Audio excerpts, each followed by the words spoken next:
بسم الله الرحمن الرحيم وأمر أهلك بالصلاة واصطبر عليها لا نسألك رزقا نحن نرزقك والعاقبة للتقوى অর্থ হে মুহাম্মদ সাল্লাল্লাহু আলাইহি ওয়াসাল্লাম, আপনি আপনার পরিবার পরিজনকে নামাজের হুকুম করিতে থাকুন এবং নিজেও উহার উপর পাবন্দি করুন। আমি আপনার নিকট রিজিক চাহি না, বরং রিজিক আপনাকে আমিই দিব, আর উত্তম পরিণতি তো পরহেজগারির জন্যই। সূরা তাহা আয়াত 132।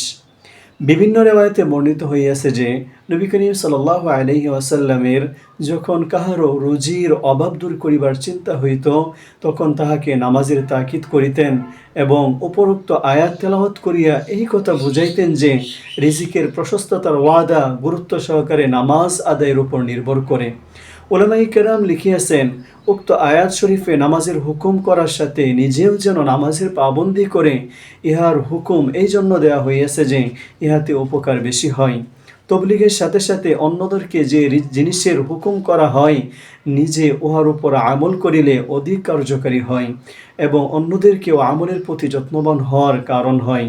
এই জন্যই আল্লাহ তাআলা আম্বিয়া কেরাম আলাইহিমুসসালামকে নমুনা স্বরূপ পাঠাইয়াছেন, যাহাতে লোকদের জন্য আমল করা সহজ হয় এবং কাহারও যেন এই ভয় না থাকে যে অমুক হুকুম কঠিন, ওর উপর কিভাবে আমল করিব।